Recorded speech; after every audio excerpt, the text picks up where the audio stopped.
তো সে আমাকে বলতেছে যে 5D Mark II বেসিক্যালি ওর ভিতরে একটা সেন্সর দেওয়া আছে, ফুল ফ্রেম সেন্সর, এবং এটা আমরা যে ক্যামেরাটাতে কাজ করি ওইটাতে হচ্ছে তোমার 3CCD কালার কমিউনিকেশন ডিভাইস হচ্ছে তখন CCD, ওইটার আপডেট ভার্সন হচ্ছে সিমক্স দেওয়া এটাতে। আমি 1 ঘন্টার বেশি সুস্থ থাকতে পারতাম না উইদাউট স্টাফ, নেশা করা ছাড়া, এবং আমি প্রতি 1 ঘন্টা পর পর আমাকে নেশা করতে হতো, তারপরে আবার সুস্থ হয়ে সেটা এসে শ্যুট করতে হতো।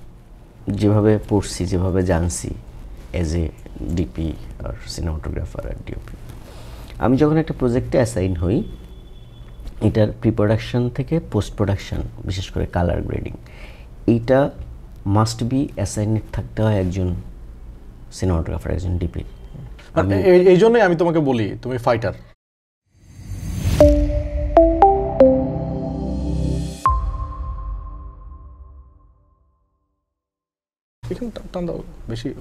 বেশি ওপেন আছে, চাপ নেই না, আমার চাপ আছে, কারণ প্রথমত তোমাকে এরকম কস্টিউমে দেখে আমার তোমার সঙ্গে বসতে ভয় লাগতেছে, কারণ তুমি জানো যে আমি তোমার সঙ্গে কতটা ফ্রি। আমি তো প্রতি শুক্রবারেই তোমার সঙ্গে আমার কখনো শুক্রবার দেখা হয়নি, তাহলে হ্যাঁ এটা আমার ব্যাড লাক, কিন্তু ভাবতেছি যে একটু কি সিরিয়াস ওয়েতে কথা বলবো। পডকাস্ট তো বেশি আমরা চাই যে ক্যাজুয়াল মুডটা থাকুক, আমরা তো একবারে ফ্র্যাঙ্কলি একদম ক্যাজুয়াল শো, পডকাস্ট শো যেগুলো। কেমন আছো? বিন্দাস, লাইফ ইজ বিউটিফুল। তোমার লাইফ ইজ বিউটিফুল আমি জানি, কারণ হচ্ছে যে সিনেমাটোগ্রাফারদের লাইফটা তো একটু বিউটিফুলি হয়, প্রতিদিন নতুন সেট, নতুন মানুষ, নতুন গল্প। সিনেমাটোগ্রাফারটা হইলা কিভাবে? সিনেমাটোগ্রাফার হওয়ার ইচ্ছা আসলে ছিল না, হয় না যে ছোটোবেলা কেউ মানে আমি অনেকের মুখে শুনি যে আমি তো ছোটোবেলা থেকে এটা হওয়ার ইচ্ছা ছিল, প্রচুর চেষ্টা করছি, তারপর হয়ে গেছে। আমার ক্ষেত্রে ব্যাপারটা একেবারে এরকম না। আমার বেসিক ছিল ফটোগ্রাফি। আমি খুব ছোটোবেলায় যখন আমি ক্লাস 6-এ পড়ি, তখন থেকে আমি আসলে একটি স্টুডিওতে চাকরি করতাম। তো স্টুডিওতে চাকরি করা মানে তখনকার ছিল 120 ক্যামেরায় ছবি তোলা হয়তো, ওইটার নেগেটিভে রং রিটাচ। আমি প্রথম শিখছি হচ্ছে এরকম নেগেটিভে রং রিটাচ করা, তারপরে আস্তে আস্তে ছবি প্রিন্ট, ছবি তোলা, এবং অ্যাজ এ স্টুডিও টেকনিশিয়ান হিসেবেই আমার ছোটোবেলা থেকেই বেড়ে ওঠা। তো তারপর একটা সার্টেন টাইম পরে যখন ফটোগ্রাফিটা শিখছি, 1 ফ্রেম তুলতে পারি, তখন পত্রিকায় জার্নালিস্ট ছিলাম। তারপর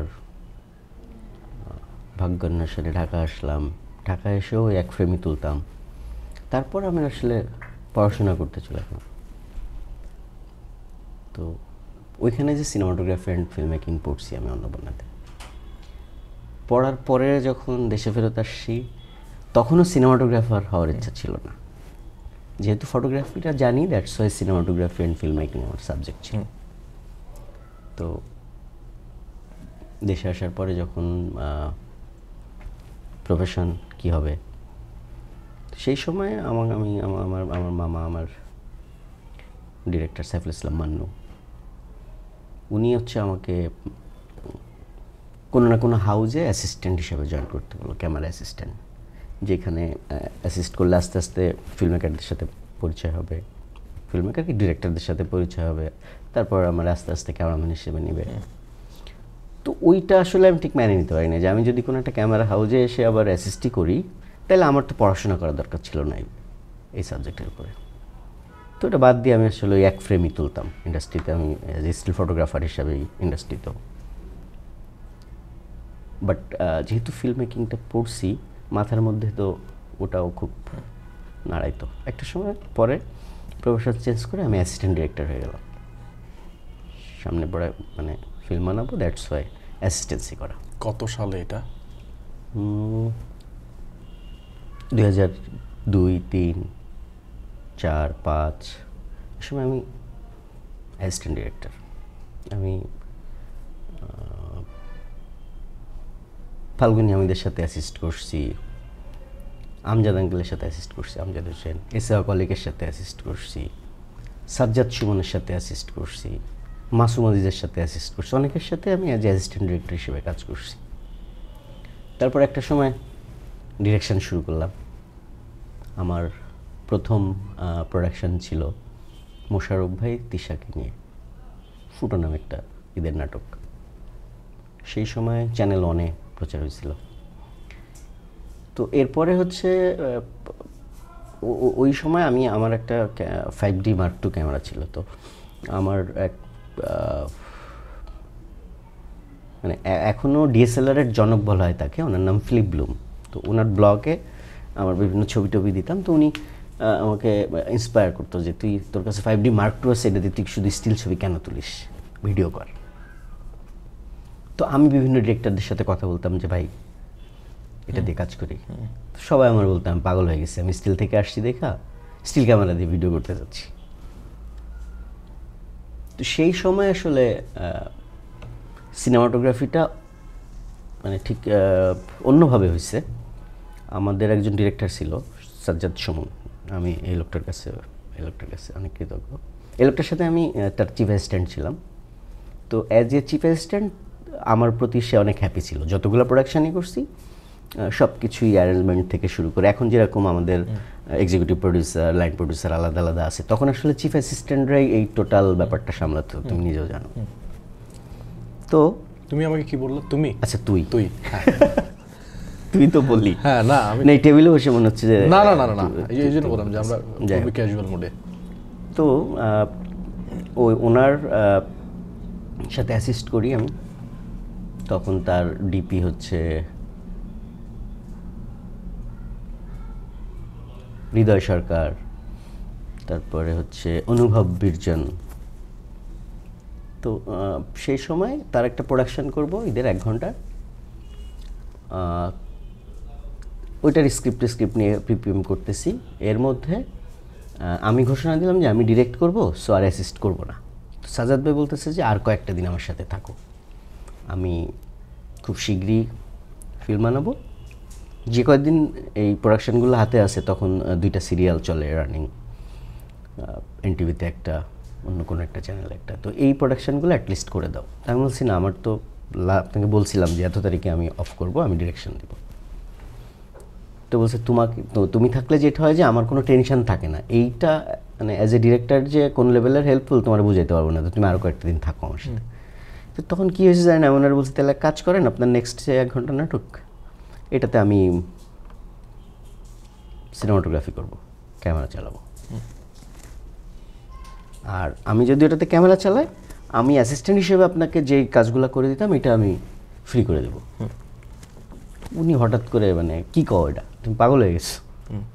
মানে আমি এই প্রোডাকশানে সে বাংলাদেশের বড় একজন সিনেমাটোগ্রাফারকে অ্যাডভান্স করছে, এই গল্পটা নিয়ে তার একটু অন্যরকম চাওয়া। সে প্রোডাকশানটা আমাদের নওশিনের প্রথম নাটক, এই শহরে 2 জন মানুষ। সেটা নিয়ে আমার আরও একটু বড় স্বপ্ন দেখে আমি আমার যাদের সাথে কাজ করি তাদেরকে বাদ দিয়ে আমি অন্য আরেকজন সিনেমাটোগ্রাফারকে নিচ্ছি যার কাজ আরও ভালো। তো তুমি এটা কি বলতেছো? আমি হ্যাঁ, আমি হিসাব করে বলতেছি, এটা হলে আমি আপনার সাথে থাকতে পারি, আদারওয়াইজ থাকবো না। বলছে যে এটা একটা মানে বিশেষ প্রোডাকশান, এটার বাজেট 2.5 লাখ টাকা, এইটা আমার অন্যরকম চিন্তা, লাভ। তো আমি বলছি যে আপনি কাজ করেন, আমি আপনাকে এই 2.5 লাখ টাকার একটা চেক লিখে দেব, যদি প্রোডাকশানটা আমি সিনেমাটোগ্রাফি করছি এই কারণে, নতুন একজন মানুষ কাজ করছে এটার কারণে, যদি প্রোডাকশানটা আপনার চ্যানেল না নেয়, রিফিউজ হয়, আপনি আপনার প্রডিউসারের এই চেক দিয়ে দিবেন, আমি এটা বাসায় রেখে দিব, আর সারা জীবন আপনার সাথে অ্যাসিস্ট করবো, কোনোদিনও আর ক্যামেরার কাজ করতে চাই। ওই লোকটা ওই চ্যালেঞ্জটা নিছে, আমার চেক নেয় না, কিন্তু চ্যালেঞ্জটা নিছে, বলে ঠিক আছে তাহলে তুমি রেডি হও। এই হচ্ছে আমি অ্যাজ অ্যাসিস্ট্যান্ট ডিরেক্টর থেকে প্রথম সিনেমাটোগ্রাফি শুরু করলাম ওই প্রোডাকশন থেকে, এবং তারপর থেকে প্রায় 5-6 বছর সাজ্জাদ সুমন যত প্রোডাকশন করছে সব প্রোডাকশানে আমি কাজ করছি। সিনেমাটোগ্রাফার হওয়াটা আসলে এইভাবে না, তুমি মাঝখানে একটা জার্নির গল্প শুরু করছিলা। আমি যেই কারণে তোমাকে বলি যে তুমি আমাদের ইন্ডাস্ট্রির একজন পায়োনিয়ার হচ্ছে এই দিক দিয়ে। ডিএসএলআর আমরা শুধু একটা সময় ফটোগ্রাফির জন্য ইউজ করতাম, যেটা তুমিও নিজে ইউজ করছো। এই ডিএসএলআরকে সিনেমাটোগ্রাফিতে নিয়ে আসা, স্টিল থেকে, এটা তোমার হাত দিয়ে প্রথম শুরু হয়। হ্যাঁ, তুমি যে বলছো যে সবাই পাগল বলে আমাকে, এটা কবে?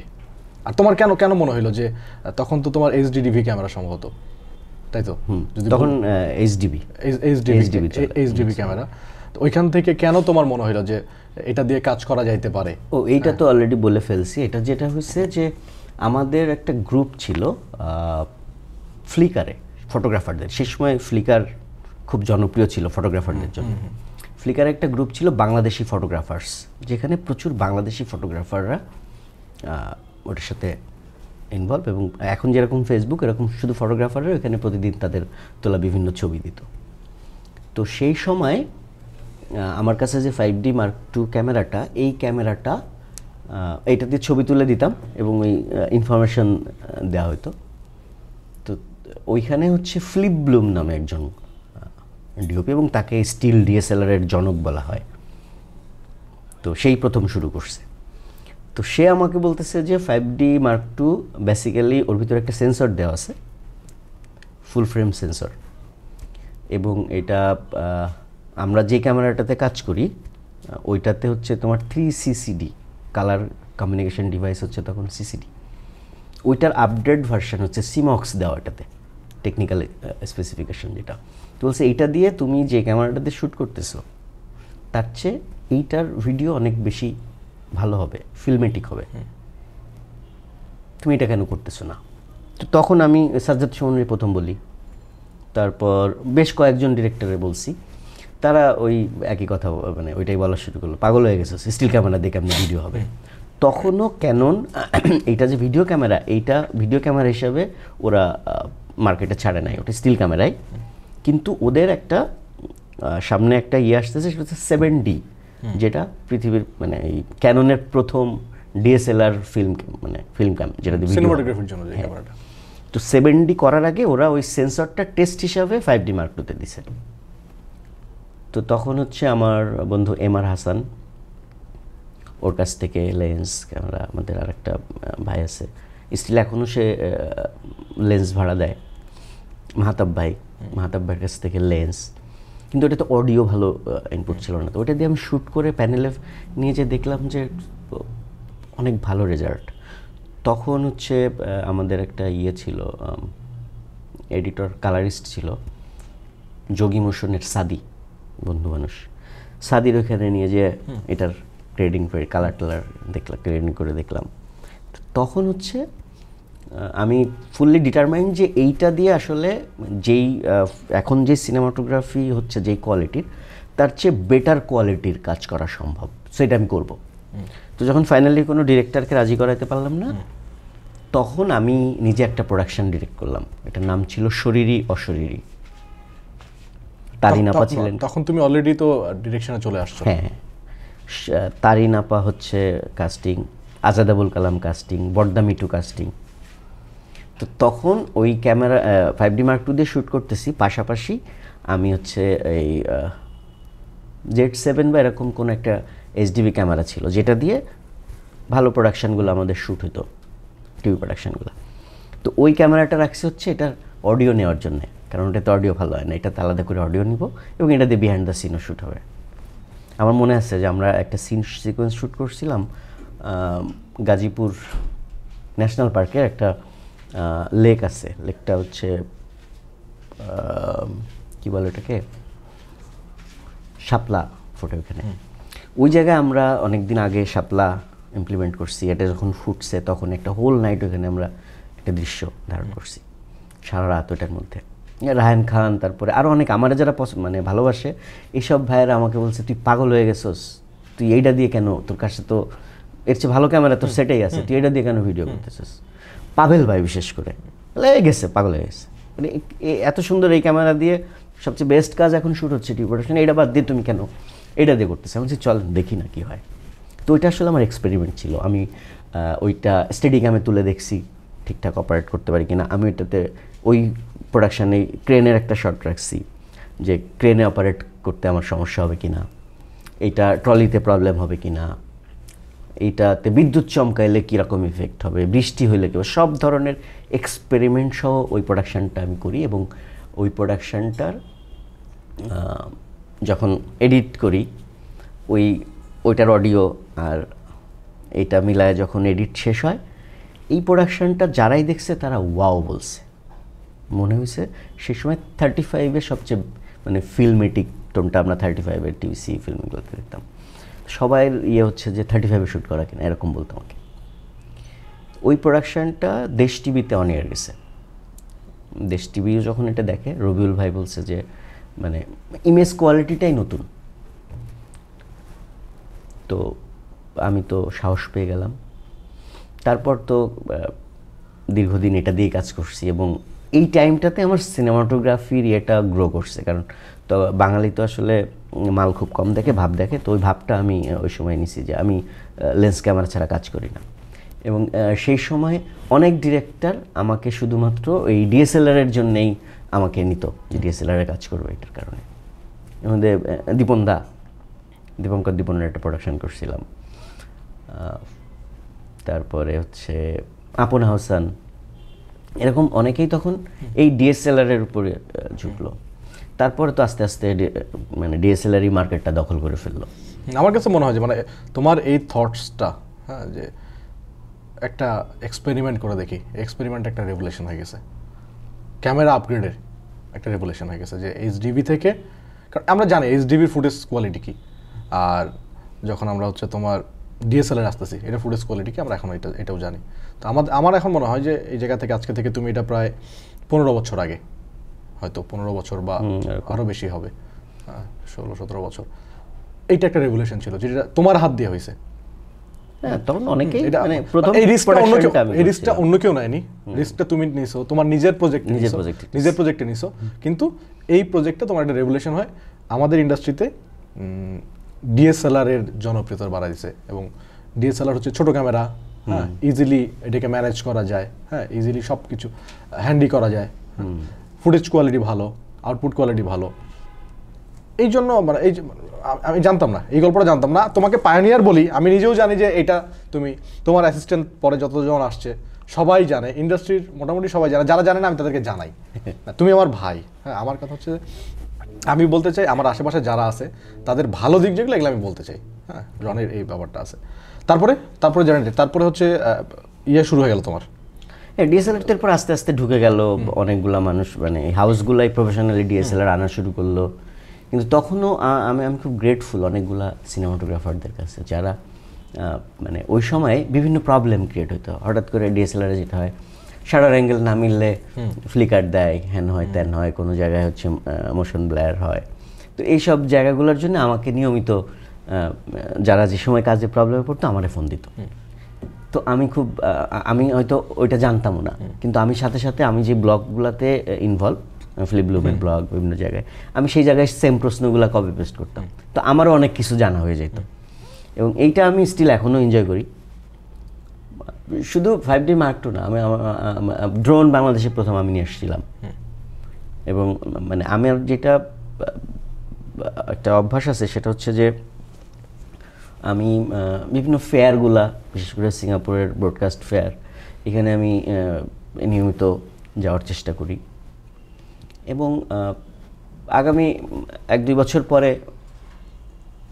কোন দিকে যাবে আমাদের টেকনোলজি, ওইটা আমার জানতে খুব ভালো লাগছে। মানে গ্যাজেট অ্যান্ড টেকনোলজি ফ্রিক আমরা বলতে পারি। তো ওই রকম একটা জায়গা থেকে হচ্ছে যে চাইনিজ একটা, তখন এই ডিজিআই হয় নাই, চাইনিজ একটা ড্রোন আমি নিয়ে আসছিলাম।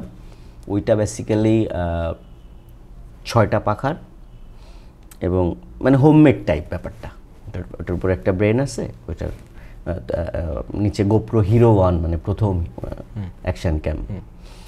গোপ্রো প্রথম আমি নিয়ে আসছিলাম হিরো 1। ওই হিরো 1 লাগায়, ওটা জাইরো নামে একটা ছিল, ওইটা লাগায় মনে করো যে আমি বেসিক্যালি ওয়েদার সার্ভের জন্য, ছবি তোলার জন্য নিয়ে আসছিলাম। পরে দেখলাম যে এইটাতে একটা জাইরো লাগাইলেই এটা দিয়ে ভিডিও করা সম্ভব।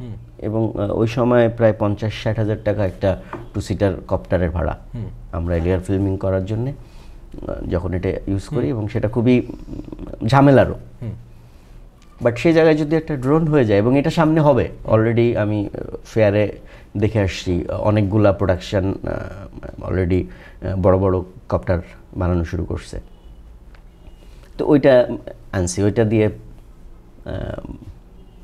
ওই ডিরেক্টরের নাম কি, প্রশান্ত অধিকারের একটা ফিল্ম করছিলাম আমি। ফিল্ম ওইটা হচ্ছে সরকারি অনুদানের একটা ফিল্ম, শিশুতোষ ফিল্ম, হটসনের বন্দুক। ওইটাতে প্রথম উড়াইলাম, ওই ড্রোনটা উড়াইলাম। তারপরে দেশাদা লিডার, এবং এরপরে আস্তে আস্তে মানুষ মানে ড্রোন, এই ডিজিআই প্রথমে হচ্ছে ফ্যান্টম অন করলো, শুধু ফ্যান্টম করলো, এরপরে ফ্যান্টম 2, 3, 4, এখন তো ডিজিআইয়ের লেটেস্ট অনেক ভালো ভালো অনেক চলে আসছে, অনেক চলে আসছে। তো ফিল্ম কি হটসনের বন্দুকটি প্রথম তোমার? হটসনের বন্দুক রিলিজ হয়েছে কিছুদিন আগে, কিন্তু শুট অনেকদিন আগে। শুট অনেকদিন আগে। প্রথম সিনেমার শুট কোনটা ছিল?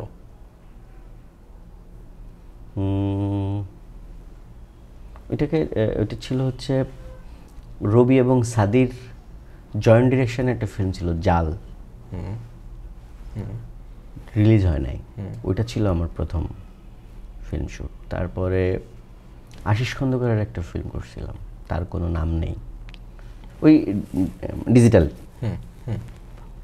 তারপরে এই তো 35-এ তাহলে কাজ করার সুযোগটা হয়নি তোমার? 35-এ যেটা হচ্ছে যে আমি যখন সিনেমাটোগ্রাফি করি অলরেডি, সিনেমাটোগ্রাফার হিসেবে মানে ক্যামেরাম্যান হিসেবে আমাকে ইন্ডাস্ট্রি চেনে, সেরকম টাইমে আমি একটা ফিল্মে অ্যাসিস্ট করছি মাহফুজুর রহমান খানের সাথে, শুধুমাত্র 35 ধরার লোভে।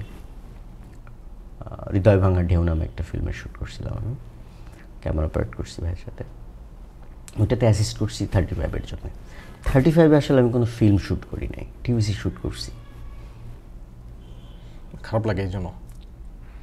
খারাপ লাগে না, খারাপ লাগে না। এর অন্যতম কারণ হচ্ছে যে ওই 35 ফিল্ম, এইটার প্রসেসিং, এইগুলোর সাথে তো আমি ছোটোবেলা থেকে সম্পৃক্ত। আমি ইয়েতে কি বলে, আমরা যে প্রসেসে ছবি তুলতাম স্টুডিওতে, এটা ডেভেলপ করা, এটার অ্যানালাইজার মেশিনে প্রিন্ট করা, তো ওইটারই তো আরেকটা মানে বড় ভার্সনই এটা। তো আমার খারাপ লাগে না, মানে হয় না যে একটা ফিল্মে আমি as সিনেমাটোগ্রাফার হিসেবে একটা 35 ক্যামেরায় শ্যুট করতেছি, হ্যাঁ, এই সুযোগটা না পাওয়া। না, ক্যামেরা আসলে ম্যাটার করে না। ওকে, কাজটা ইম্পর্টেন্ট। হ্যাঁ, আমি আমি আমি একটা ওয়ার্কশপ করছিলাম স্টিল ফটোগ্রাফির, হায়দ্রাবাদে। আমার ঠিক মনে নেই আমার টিচারের নাম। তো ওইখানে তখন আমি স্টিল ফটোগ্রাফি করি, তখন আমাদেরকে একটা ডানোর কৌটা দিয়ে আমরা একটা ক্যামেরা বানাইছিলাম। ডানোর কৌটা, এটাকে সামনে কেটে ওইখানে হচ্ছে অ্যানলার্জারের লেন্স দেওয়া, দেন হচ্ছে এটার পিছন দিকে কেটে হচ্ছে শাডার করা, তার পিছনে কেটে আমরা ওই যে এক্সরে ফিল্ম ব্ল্যাক কাপড়ে জড়ায় কালো পেতে ঢেকে ওইখানে দিয়ে এটাকে এবার এক্সপোজার দেওয়া, এটাকে এই শাডারটাকে হাতে মেনটেন করা, এভাবে করে ছবি তুলছি। তুলে ওই এক্সরে ফিল্মটা আমরা ব্রোমাইড কেমিক্যালে ডেভেলপ করছি, করে ওইটা দিয়ে আবার আমরা ছবি প্রিন্ট করছি। তো এইটা আমাদের করানোর উদ্দেশ্য ছিল যে এইটা একটা ডিভাইস, মানে তুমি ক্যামেরাটা খুললে যত যা আধুনিক হোক, ব্যাকডেটেড হোক, ঘুরে ফিরে জিনিসটা হবে এই।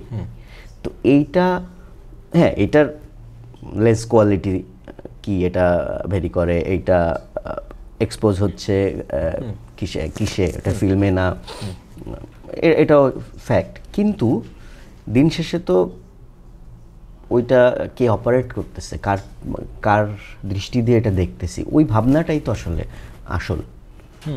একদম। হ্যাঁ, তো ওইটা আমার কাছে, আমার কোনো আক্ষেপ নেই। ওকে, না এটা ট্রু। তোমার ফিল্ম কতগুলো হলো? ফিল্ম কতগুলো করলা?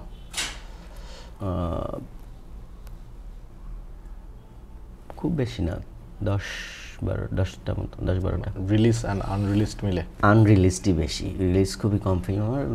গত বছর রিলিজ হলো একটা পায়ের ছাপ, চ্যানেল সাইফুল ইসলাম মান্নু।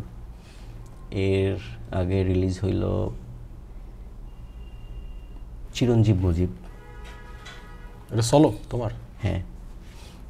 তারপরে এর আগে রিলিজ হইল মুখোশ মানুষ, ইয়াসির আরাফাত জুয়েলের একটা ফিল্ম করছিলাম। মাঝে এর মধ্যে আর দেশাদা লিডারে অবশ্য চন্দন এবং আমরা জয়েন্ট। এই তো রিলিজ খুব বেশি ফিল্ম নেই, বাট সেন্সর হয়ে আছে বেশ কয়েকটা ছবি আসবে সামনে, বা জটিলতার কারণে আনরিলিজড অনেকগুলা। কারণ আমি মাঝে দীর্ঘদিন তো একটা টেলিভিশন চ্যানেলে জব করছি, সময়টা তো কাজ করা হয় নাই। কি কারণে মানে ইন্ডাস্ট্রিটা ছেড়ে যেখানে তুমি একটা রেভুলেশন ঘটায় আসলা, ডিএসএলআরকে নিয়ে আসলা সিনেমাটোগ্রাফিতে, হ্যাঁ, তো তারপরে তুমি তখন পায়োনিয়ার, ডিএসএলআর দিয়ে কাজ শুরু করার পায়োনিয়ার হচ্ছে তুমি। সো তোমার ক্যারিয়ার তো আসলে আরও লম্বা যাওয়ার কথা, তুমি হঠাৎ করে সিনেমাটোগ্রাফি ছেড়ে একটা বাউন্ডারির ভিতরে চলে যাও। একটা মিডিয়া স্টেশনে যাওয়া মানে হচ্ছে একটা বাউন্ডারির মধ্যে চলে যাও, এবং মিডিয়া স্টেশনে কাজ করলে খুব স্বাভাবিকভাবেই ডিউটি আওয়ারের পরে কাজ করাটা টাফ হয়ে যায়, হ্যাঁ, শিডিউলের জন্য। স্কেজুয়াল যেই থাকে, স্কেজুয়ালের কারণে তুমি করতে পারো না। আর দ্বিতীয়ত হচ্ছে যে স্টেশনেরও কিছু বাধা ধরা নিয়ম থাকে যে কাজ করা যাবে না।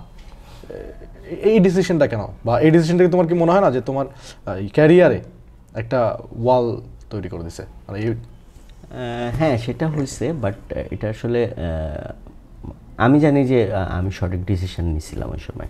এর দুইটা কারণ আছে। প্রথম কারণ হচ্ছে আমি যে প্রজেক্টটাতে জয়েন করি, ঠিক টেলিভিশন স্টেশনে না, আমি জয়েন করছিলাম আমাদের তখন দীপ্ত টেলিভিশন এফডিসিতে একটা ফ্লোর নিছিল 2 বছরের জন্য। Indian team, director, writer, EP, আরও মানে ফুল টিমই বেসিক্যালি ইন্ডিয়ার ছিল। আমি জয়েন করার পরে আস্তে আস্তে শুধু ডিরেক্টর আর ইপি রাইটার এরা ছিল, বাকিটা আসলে আমাদের টেকনিশিয়ানরা ঢুকে গেল। তো ওইখানে প্রথমত হচ্ছে একটা চ্যালেঞ্জ ছিল, যেই বড় সেট পাইতাম আমরা, মানে ফিল্মেও ওই অ্যারেঞ্জমেন্টাল ওই সেট পাই না আমরা। দেন লাইট ইউজ করার স্কোপ ছিল, চ্যালেঞ্জ ছিল একটা ওই কাজটাতে, এবং ওই কাজটা আমি এর আগে করি নাই। সো ওই চ্যালেঞ্জটা আমার কাছে মন্দ লাগে নাই, আমি ওটা এনজয় করছি। এইটা একটা কারণ। আর বড় কারণ হচ্ছে এটা 2014 শুরুর দিকে, ঠিক না, মাঝামাঝি মে জুনের দিকে। ওই সময় আমার পার্সোনাল কিছু প্রবলেম ছিল। সেটা হচ্ছে আমি হার্ডকোর অ্যাডিক্ট। আমি তখন আমি নেশা করতাম প্রচুর পরিমাণে। ইন্ডাস্ট্রিতে এমনও আছে যে সবাই জানে এটা। এই জন্যই আমি তোমাকে বলি তুমি ফাইটার। আমি এই জন্যই বলি তুমি ফাইটার, এবং আমি তোমার প্রতি রেসপেক্ট, আমার পার্সোনাল রেসপেক্ট বাড়ার কারণ হচ্ছে যে সামাজিকভাবে এই জিনিসটা সবাই গোপন রাখতে চায়, হ্যাঁ, যে আমাদের সমাজের মানুষগুলো কিভাবে দেখবে, কি আচরণটা করবে, কিন্তু তুমি কখনো এটাকে গোপন রাখোনি। ইভেন আজকে এই পডকাস্টটা 1000 মানুষ দেখতে পারে, লক্ষ মানুষ দেখতে পারে, তুমি আজকে গোপন রাখতেছো না। এই জন্য আমি বলি মানে তুমি ফাইটার। তুমি ফাইটটা তখনও করছো নিজের সাথে, আজকেও এসে তুমি ফাইটটা করতেছো যে এই মানুষগুলোর জানা উচিত এটা নেগেটিভ জোন, এই নেগেটিভ জোনে যাওয়া উচিত না, হ্যাঁ, হয়তো এই জন্যই তুমি করছো। ওকে, বলো তারপরে। ওই সময় মানে আমার খুব অগোছালো লাইফ ছিল। আমি 1 ঘন্টার বেশি সুস্থ থাকতে পারতাম না উইদাউট স্টাফ, নেশা করা ছাড়া। এবং আমি প্রতি 1 ঘন্টা পর আমাকে নেশা করতে হতো, তারপরে আবার সুস্থ হয়ে সেটা এসে শ্যুট করতে হতো। তো ওটা একটা অসুস্থ লাইফ। আমি কোনোভাবে এখান থেকে পরিত্রাণের উপায় পাচ্ছিলাম না। তখন আমার 30 ডেইজই শ্যুট থাকতো, অনেক ব্যস্ত তখন আমি। কিন্তু আমার কাছে মনে হলো যে আমি সুস্থ হতে চাই, আমি এই লাইফটা আর পারতেছি না। হয়তো যদি আমি মানে ওই সময় নেশা বন্ধ না করতাম, তাহলে আজকের দিনে হয় আমি জেলখানায় থাকতাম, নাইলে পাগলাগারদ দিয়ে, অথবা মরে যেতাম। এর বাইরে আমি আর কিছু দেখতে পাই না। এরকম একটা সময় যখন আসে, তখন আমার কাছে মনে হলো যে আমার লাইফটা একটু গোছানো হওয়া দরকার, নিয়মতান্ত্রিকতার মধ্যে আসা দরকার। সেইটা যদি আমি ওই জবটা করি তাইলে আমার পক্ষে সম্ভব, বাট ফ্রিল্যান্সার হিসাবে সম্ভব না। কারণ আমি আজকে যে কাজটা করতেছি, আমাকে মানুষ যেই পয়সা দিয়ে নিচ্ছে, আমি দেখা যাচ্ছে রাত 3টা-4টা পর্যন্ত শুটিং শেষ করতেছি, পরের দিন সকালে 6টায় আমার আরেকটা কল, সেই লোকটাও আমাকে সেম পয়সা দিয়ে নিচ্ছে, সেম কাজের জন্য নিচ্ছে। তো আমি মানে ওটা ছেড়েও দিতে পারতেছি না, কারণ আমি জানি না যে আগেরটা আমার রাত 3টা পর্যন্ত হবে, এটা আমি জানি না। সো তালগোল পাকা যেত আর কি। তো ওইখান থেকে যদি আমি ওই ইন্ডিয়ানদের ওই শ্যুটটা খুব প্ল্যানিং অনুযায়ী হতো, সকাল 9টায় কল থাকতো, 8টা থেকে 9টার মধ্যে আমাদের শুটিং প্যাকআপ হয়ে যেত। তো আমি খুব ইজিলি আমি আমার ফ্যামিলিকে সময় দিতে পারবো, আমি নিজে রেস্ট নিতে পারবো, অ্যাটলিস্ট আমাকে আবারও নেশা করতে হবে না পরের দিন সুস্থ থেকে কাজ করার জন্যে। তো এই দুইটা কারণে বেসিক্যালি আমি তখন জয়েন করছিলাম।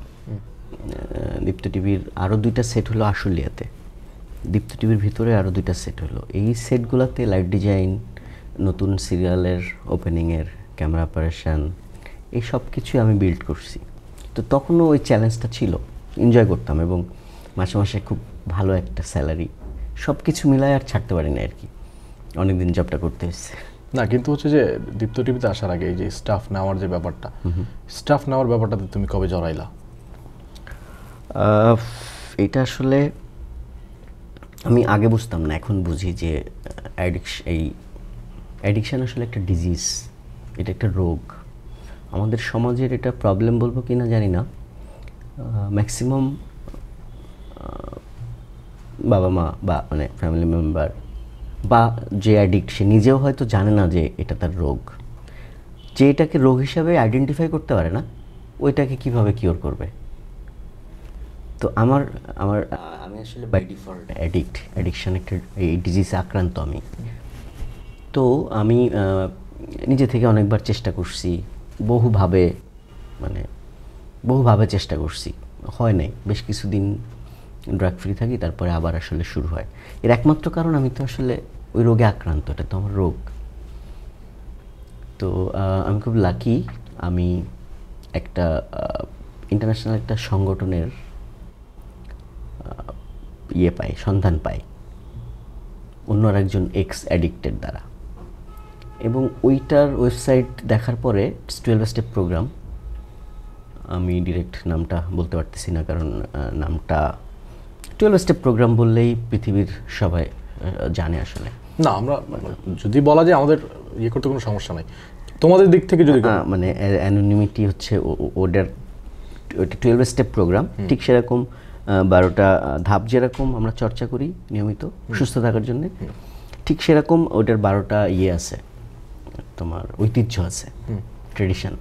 ওই ট্রেডিশনের পরে যে আসলে অ্যানোনিমিটি আর কি। ওকে, তো ইটস 12 স্টেপ প্রোগ্রামই আমরা বলতে পারি, কোনো সমস্যা নেই। তো এই প্রোগ্রামটার আমি যখন ওয়েবসাইটটায় ঢুকি, আমি দেখতে পাই যে সারা পৃথিবীতে প্রায় 148টা দেশে এটা বিদ্যমান, এবং এক্স অ্যাডিক্টদের যে এত বড় একটা কমিউনিটি আছে সারা পৃথিবীতে, এটা আমি কোনোদিন কল্পনাও করি নাই। তারপর তো আমি আস্তে আস্তে বাংলাদেশের মানুষগুলোর, যেহেতু এটা অ্যানোনিমাস প্রোগ্রাম, বাংলাদেশের মানুষগুলোর সাথে পরিচিত হতে শুরু করলাম, গ্রুপগুলোর সাথে পরিচিত হতে শুরু করলাম। এটা একটা মানে কোন লেভেলের যে ব্লেসিং আমার জন্যে ওইটাকে পাওয়া, এবং শুধুমাত্র ওইটার কারণেই আমি সুস্থ আছি। আমি স্টিল এখনও প্রতি সপ্তাহে চেষ্টা করি মিনিমাম একদিন 1 ঘন্টা 2 ঘন্টা এই গ্রুপটার সাথে থাকার। ঢাকা শহরে প্রায় এখন প্রায় 25টা গ্রুপ আছে, 5000-এর উপরে রিকভারিং অ্যাডিক্ট আছে, 30 বছর 35 বছর শুধুমাত্র সুস্থ এরকম মানুষও আছে, যাদের সম্পর্কে আমরা আসলে জানি না। তো এদের যে গ্রুপগুলা বিভিন্ন জায়গায় হয়, প্রতিদিনই সন্ধ্যায় যে টাইমটাতে যারা এই ডিজিজে আক্রান্ত, অ্যাডিকশন ডিজিজে, তাদের সন্ধ্যার সময়টা একটু খুব ক্রিটিক্যাল। মানে সারাদিন কোনো না কোনোভাবে কেটে যায়, সন্ধ্যা হলে মনে হয় একটু মদ খাই, বা সন্ধ্যা হলেই মনে হয় যে একটু স্টাফ নেই, আমাদের স্টাফ নেই। এই সময়টায় আসলে ঢাকা শহরের বিভিন্ন জায়গায় এই গ্রুপ বিদ্যমান, যেখানে একজন অ্যাডিক্ট আরেকজন অ্যাডিক্টকে হেল্প করে। এখানে কোনো পয়সা লাগে না, ফিনান্সিয়াল কোনো নাই, কেউ নেশা করতে না করে না, কিন্তু কিভাবে সুস্থ থাকা যায় সেইটা শেয়ার করে তাদের লাইফ স্টোরি। যে আমি আসলে এখন তোমার যে প্রবলেমটা হচ্ছে, এই প্রবলেমটা আমি আসলে এইভাবে সলভ করতাম, আমি আসলে এইভাবে আমি ডিসিশন মেক করতাম। এইটা আসলে পৃথিবীতে আর কারো পক্ষে সম্ভব না, এইভাবে একজন অ্যাডিক্টকে বুঝে তার মতো এটা যে ডিজিজ, এটা বোঝার জন্য ওই সংগঠনের যত বই আছে সব প্রচুর লিটারেচার আছে, বাংলা ভাষায়ও আছে, পৃথিবীর প্রচুর দেশের প্রচুর ভাষায় এটা আছে। তো এইগুলো পড়তে পড়তে আমি বুঝছি যে আমি আসলে একজন অ্যাডিক্ট। এটা আমার একটা বড় ধরনের রোগ। এই রোগটা আমার সহজে যাবে না, আমাকে এটা মেনটেন করে চলতে হবে। এবং আমি প্রায় 9 বছর প্লাস আমি মেনটেন করে চলতেছি। আমি গ্রেটফুল যে আজকের দিনে আমার 1 ঘন্টা পর পর নেশা করে সুস্থ থাকতে হয় না। আমি উইদাউট নেশা অনেক এনার্জেটিক থাকি এখন। এবং আমি খুব গ্রেটফুল এই সংগঠনটার প্রতি, ওই বিশেষ দলটার প্রতি। আমি পৃথিবীর অনেক দেশে এখন যাই শুধুমাত্র এই রিকভারিং অ্যাডিক্টদের সাথে মিট করতে। বিশাল বড় একটা কমিউনিটি। এই কমিউনিটি প্রচুর মানুষ রিহ্যাব সেন্টারে যে ট্রিটমেন্ট করার পরে যখন বের হয়ে আসে তখন তারা ওইখান থেকে একটা মেসেজ পেয়ে আসে যে বাইরে যেয়ে সুস্থ থাকতে হলে তোমার তো কোনো না কোনো অবলম্বন দরকার, কারণ এটা তোমার ডিজিজ। তুমি এই গ্রুপগুলোতে যেও। তো ওই গ্রুপগুলোর মেসেজ তারা পায়। যারা যারা এখানে আসে তারা আসলে আমার মতো টিকে যায়। ওকে, এই গ্রুপটার আমার একটা নিজস্ব হোম গ্রুপ বলি এটাকে আমরা। আমার একটা হোম গ্রুপ আছে যেটা ঢাকা ইউনিভার্সিটি টিএসসির মতো জায়গায় 2015 থেকে এখনো পর্যন্ত প্রতি সপ্তাহে একদিন ওইখানে 1 ঘন্টার একটা সেশন আড্ডা হয়। যেই জায়গাটাতে ওই একজন এক্সাইটিক মানে যার যার অভিজ্ঞতা দিয়ে আর একজনকে হেল্প করে, নাথিং এলস, এর চেয়ে বেশি কিছু না। এর বাইরে আমাদের যে মেইন চর্চা 12 স্টেপ, এই 12 ধাপের চর্চা, এই 12 ধাপের চর্চা করতে এসে আমি আমাকে চিনতে শিখছি। মানে আমার শুধু রোগ অ্যাডিকশানই ডিজিজ শুধু এটা না, আমি আমার পার্সোনাল ত্রুটিগুলোও এখন বুঝতে পারি। এটাকে কিভাবে আমি কিওর হব সেই ইন্সপাইরেশন পাই এখান থেকে এবং সেই দিক নির্দেশনা পাই। এটা করে আসলে আমি এতদিন সুস্থ আছি। তারপরে যে সুস্থ হওয়ার পরে নতুন সাহিল রনি আবার নতুন উদ্যমে একটা মিডিয়া স্টেশনে কাজ করলা, ছাড়লা কেন? ছাড়াটা আসলে বিভিন্ন কারণে। আমি আগে কথা হচ্ছিল যে আমি নট অনলি সিনেমাটোগ্রাফার, ডিরেকশনের প্রতিও আমার ইচ্ছা আছে, যেহেতু আমি আগে ডিরেকশন দিতাম, ক্যারিয়ার শুরু, পড়াশোনাও করছি ফিল্ম মেকিংয়ে। তো আমি ওইখানে চাকরি করাকালীন একটা শর্ট ফিল্ম করি অ্যাজ এ ডিরেক্টর, সিনেমাটোগ্রাফার দুইটাই। মানুষ নামে একটা ফিল্ম আছে আমার, যে ফিল্মটা 22-23টা ফেস্টিভ্যালে ঘুরছে, অনেকগুলো পুরস্কার পাইছে। তো ওইটা আসলে আমার জবের সাথে কনফ্লিক্ট করে। ওনারা চায় না যে এই প্রফেশনের কাজ আমরা করি। তো এটার জন্য আমাকে শোকজ করা হয়। বিষয়টা এমন যে মানে ওটা আমার একটা ভুল ডিসিশন, এবং আমিও বুঝতে পারি যে কর্পোরেট যেই রুলস সেই অনুযায়ী আমি আসলে এটা ঠিক করি নাই। এবং করোনা চলে তখন 2020-এ। করোনার মধ্যে আমার কাছে মনে হয় যে মানে আমি একটা টেলিভিশন স্টেশনে যে কাজ করতেছি, আগে যেই আমার চ্যালেঞ্জটা ছিল নতুন নতুন সেট এক্সপ্লোর করা, নতুন লাইট ডিজাইনের জায়গা, ওই জায়গাটা আস্তে আস্তে তো কমে গেছে। এখন তো সবগুলো রানিং, তো একই কাজ প্রতিনিয়ত, ওইটাও আমাকে একটু বোর হচ্ছিলাম। এবং সেই সময় আমি যেটা করি যে ডিসিশন মেক করি, আমার আসলে এখনই সময় যে অ্যাজ এ সিনেমাটোগ্রাফার বা অ্যাজ এ ডিরেক্টর আমার যে কাজ করার কথা সেটা আসলে এখানে থেকে করতে পারছি না। তো ওই টাইমটাতে আসলে যে সময় করোনার মধ্যে মানুষ চেষ্টা করছে যে কোনোভাবে সার্ভাইভ করে যাওয়া, মানে ওই সময় অল্প ডিউটি করেও পয়সা পাচ্ছিলাম, বাসায় কোয়ারেন্টাইনে থেকেও স্যালারি পাইতাম। কিন্তু আমার কাছে ওই সময়টাই মোক্ষম সময় মনে হয়েছে যে আসলে যদি আমি সিনেমাটোগ্রাফিটা করে তো আমার ভালো লাগে, আমি খুব লাকি যে আমার যেটা করতে ভালো লাগে সেটাই আমার প্রফেশন। এটা সব মানুষের হয় না। তো আমি ওইটা আমার প্রফেশন বলে আমি লাকি। কিন্তু যে কাজগুলো ভ্যারাইটিস কাজ করার যেই সুযোগ সেইটা আসলে এখানে ছিল না। এবং আমি ওই সময় ডিসাইড করি যে না, নিজেকে এক্সপ্লোর করার জন্য, বাইরের ওয়ার্ল্ডটাকে এক্সপ্লোর করার জন্য। দেন বাইরে তো এরপরে সেই তখনই আমি লাকি, বের হতে হতে আমার হাতে ফিল্ম ঢুকে গেল কয়েকটা, তারপরে তো যে চলতেছে। এই যে তোমার মিড এজ জার্নি, আমি যদি বলি তোমার সিনেমাটোগ্রাফার হিসেবে তুমি এখনো সিনিয়র হওনি, মানে সিনিয়র এক অর্থে তুমি সিনিয়র, না ঘর কা না ঘাটকা। এক অর্থে সিনিয়র, বাট এটা হচ্ছে তোমার মিড এজ জার্নি, কারণ তোমার উপরে হয়তো আরো সিনিয়র আছে। হ্যাঁ। সো আমি তাদেরকে যদি সিনিয়র কাউন্ট করি, এটা তোমার মিড এজ জার্নি। বর্তমান ফিল্ম ইন্ডাস্ট্রি, তুমি রিসেন্ট অনেকগুলো সিনেমা করছো, ব্যাক টু ব্যাক সিনেমা করছো, ওয়েব ফিল্ম, ওটিটির সময় এখন বর্ডারলেস মার্কেট আমরা যেটা বলি, কি এখনকার সিনারিওটা কি, আমাদের ইন্ডাস্ট্রিটা আসলে কোন দিকে তোমার চোখে অ্যাজ সিনেমাটোগ্রাফার? সেটা আমি বলি টেকনোলজি হতে পারে, সেটা আমাদের ওয়ে অফ স্টাইল, আমাদের working style, way of working style যেটা, সেটা হতে পারে। আমরা কোন জায়গাটাতে আসি এখন? এখন কাজ মানে কাজের যেটা হচ্ছে যে টেকনিক্যালি অনেক সাউন্ড কাজ হচ্ছে, এখন অনেক ভালো কাজ হচ্ছে। এখন বাংলাদেশে এরির যে লেটেস্ট ক্যামেরা, এরি লেক্সার 35 বাংলাদেশে আছে, এরিভিনি LF বাংলাদেশে আছে, খুব ভালো মানের লেন্স বাংলাদেশে আছে। টেকনোলজি আগাইছে যেরকম, বাংলাদেশের সিনেমাটোগ্রাফিটা অনেক বেশি আগাইছে।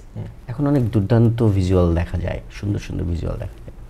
সেই তুলনায় গল্পের জায়গাটা কোথায় যেন একটা মানে খাপছাড়া ব্যাপার। বা মানে আমাদের আগে যেটা ছিল, লাস্ট কয়েকদিন আগে কথা হচ্ছিল রাশেদ ভাইয়ের সাথে, যে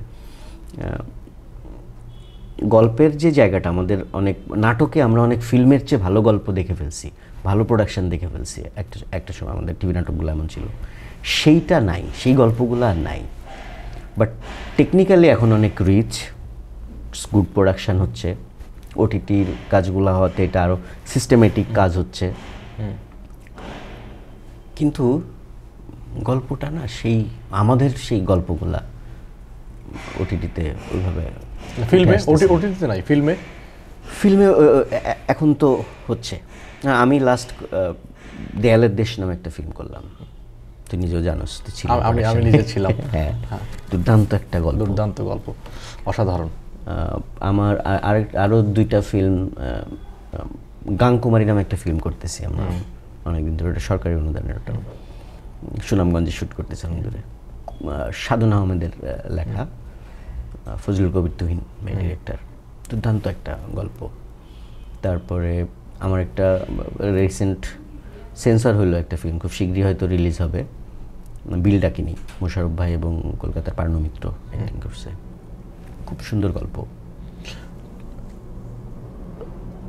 আমি গল্পের জায়গাটা তোমাকে বলবো না, গল্পের জায়গাটা হচ্ছে ক্রিয়েটিভ ডিপার্টমেন্ট দেখে। হ্যাঁ, তোমার তো আসলে ভিজুয়ালটা, হ্যাঁ, তুমি একবারে ভিজুয়ালটা করবা, তুমি ক্যামেরাটা চালাবা, তুমি লাইটটা দেখবা। তোমার পার্সোনালি আমি তোমার লাইটটা খুব পছন্দ করি। তুমি যে কোনো প্রোডাকশনে জয়েন করার সাথে সাথেই বলো যে লাইটটা একটু আমার মতো হতে হবে, লাইটটা আমার ডিজাইনের। লো লাইটেই কাজ করব, হয়তো একটু ডিজাইন করে করব, হ্যাঁ, একটু জেল দিয়ে বাড়াবো বা কমাবো, যেখানে একটু ফিল দরকার ওখানে করব। কিন্তু আউটপুট যেটা পাই, কলকাতা বা এখন বলিউড যেই ধরনের ইকুইপমেন্ট ইউজ করে, আমরাও মোটামুটি কাছাকাছি ইকুইপমেন্টে ইউজ করি, কিন্তু আউটপুটে এক জিনিস আসে না।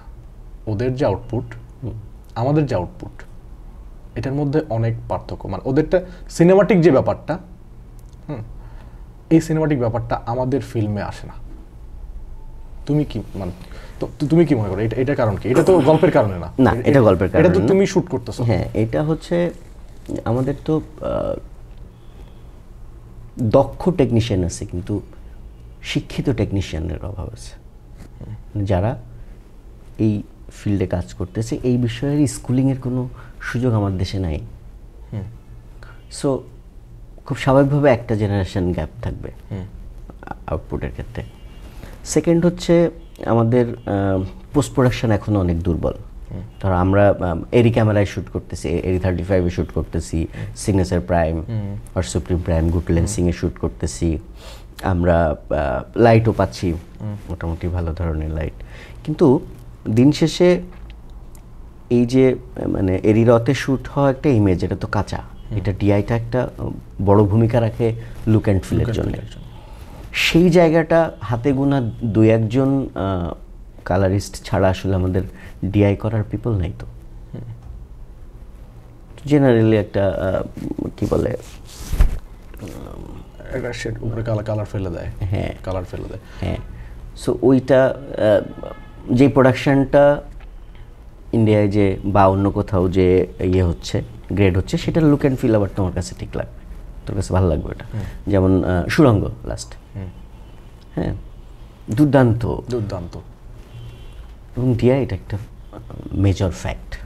এটা যদি বাংলাদেশে হয়তো ডিআইটা মুষ্টিমেয় দুই একজন কালারিস্ট ছাড়া যদি জেনারেল কারো কাছে এটা কালার গ্রেড হতো, তাহলে আসলে লুক অ্যান্ড ফিল আসতো না। সবাই এফোর্ড করতে পারতো। এফোর্ট বলে তো, এফোর্ট বলতে বাজেটের দিক থেকে, বাজেটে ইন্ডিয়াতে খুব বেশি বাজেট না, আমাদের ইয়ে আছে, ইকুইপমেন্টস আছে।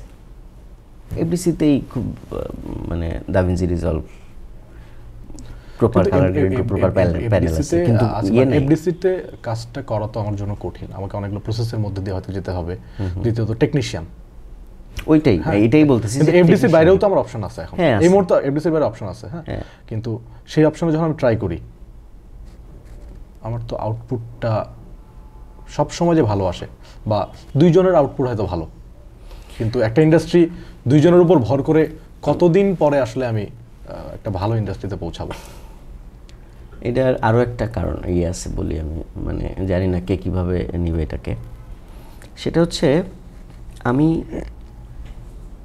যেভাবে পড়ছি, যেভাবে জানছি অ্যাজ এ ডিপি আর সিনেমাটোগ্রাফার আর ডিওপি, আমি যখন একটা প্রজেক্টে অ্যাসাইন হই, এটার প্রি প্রোডাকশন থেকে পোস্ট প্রোডাকশন, বিশেষ করে কালার গ্রেডিং, এইটা মাস্ট বি অ্যাসাইনেড থাকতে হয় একজন সিনেমাটোগ্রাফার, একজন ডিপি। আমাদের এখানে এটা মেনটেন করার সুযোগ থাকে না। কেন? এটা আমি আমার অভিজ্ঞতাটা বলতে পারি, সবার ক্ষেত্রে কেন থাকে না আমি জানি না, আমার অভিজ্ঞতাটা বলতে পারি। সেটা হচ্ছে আমাদের যেই পেমেন্ট মেথড ফিল্মগুলোতে যেটা হয়, যে একটা অ্যামাউন্ট কন্ট্রাক্ট হলো, এইটার 1/3 টাকা অ্যাডভান্স করলো, শুটিংয়ের মাঝে 1/3 দিবে, লাস্ট পেমেন্টটা হচ্ছে পোস্ট প্রোডাকশন হয়ে যাওয়ার পরে বা শুটিং শেষ হয়ে গেলে, এরকম। তো ম্যাক্সিমাম ক্ষেত্রে আমার সাথে যেটা হয়, যে আমি চুক্তি হওয়ার সময় বলে নিই যে ভাই কালার গ্রেডিংটাতে আমি থাকতে চাই, আমার যাকে দিয়েই আপনি করান, বাংলাদেশে করান, ইন্ডিয়ায় করান, ব্যাংককে করান, যেখানেই করেন, কালার গ্রেডিংয়ে আমি থাকতে চাই, কারণ আমি আমার ফিল্মের লুক অ্যান্ড ফিল, যেটা আপনাকে পিপিএমে আমি বলছি যেরকম করতে চাই, এইটার জন্য তার সাথে আসলে আমার একটা বোঝাপড়ার ব্যাপার আছে, এবং আমি এই কাজটা জানি, বা আমি কোন মুডে শ্যুট করছি সেটা আমি জানি, হ্যাঁ, এ টু জেডই আমি জানি। কিন্তু এই দুইটা পেমেন্ট হওয়ার পরে থার্ড পেমেন্টের সময়টা আমাদের যেটা হয় প্রোডিউসার এবং ডিরেক্টরের সাথে, আমার ক্ষেত্রে যেটা হয় ম্যাক্সিমাম সময় কমিউনিকেশন আর হয় না, কারণ এই যে টাকা পাই, ফোন দিলেই মনে করে যে পেমেন্টের জন্য ফোন দিচ্ছি। সো এটা হয়তো এডিট শেষ হয়ে গেছে, সাউন্ড হয়ে গেছে, কালারে চলে গেছে, আমি জানি না। এবং আমি প্রোডিউসারের ফোন দিলেও আমার ফোন ধরে না, ডিরেক্টরের ফোন ধরে না, হয়তো টেক্সট করে ভাই টাকা হাতে আসলে ফোন দিব। সো আমি আর ওই প্রোডাকশানটাতে আমার যেই আউটপুটটা পোস্ট প্রোডাকশানে দেওয়ার কথা ছিল সেটা দিতে পারি না। সো কালার গ্রেডার কী হয়, তার মতো করে একটা টোন রেডি করে দেয়, ডিরেক্টরের দেখে মনে হয় আচ্ছা ঠিক আছে, বা ঠিক নাই, তার মতো কারেকশন করে নিয়ে চলে আসে। ম্যাক্সিমাম ক্ষেত্রেই এটা হয়। এই জায়গাটা আসলে আমাদের ফিল্ম মেকারদের প্রতি রেসপেক্ট রেখে বলতেছি, উচিত তার যেই ডিপি বা সিনেমাটোগ্রাফার, তাকে শুধু শুটিং করেই খালাস না, কালার গ্রেডিংয়ের সময় তাকে তার কাজটুকু করতে দেওয়া উচিত, তাইলে একটু হইলেও বেটার রেজাল্ট। সো তোমার জন্য যে রেমুনেশনটা ধরা থাকে ফুল ফিল্মের প্যাকেজে, ওই প্যাকেজে কি একজন সিনেমাটোগ্রাফার সেই সময়টা দিবে? আমি তো দিতে চাই, আমি দিতে চাই, মানে আমি শিওর যে প্রতিটা মানুষই দিবে। ওই যে আমি আবার বলছি যে একজন সিনেমাটোগ্রাফারের উপর ভর করে তো আমার পুরো ইন্ডাস্ট্রি আগাতে পারবে না। বাংলাদেশে এখন অনেক ভালো ভালো সিনেমাটোগ্রাফার, সবাই কি সেই সময়টা দিবে? হ্যাঁ, যে তোমাকে আমার দিবে পোস্টে বসতে হবে, হ্যাঁ, অন্য কিছুতে না বসো, আমাকে কালারের সময় দিবা, কারণ তুমি কোন মুডে শ্যুটটা করছো 100% দিবে। ওকে, ফাইন। এবং সেটা হওয়া উচিত, তা না হলে প্রপার ডিআই হবে না, যেই লুক অ্যান্ড ফিলের কথা বলছি এটা আসলে এই লোকটা ছাড়া প্রপার হওয়া সম্ভব না।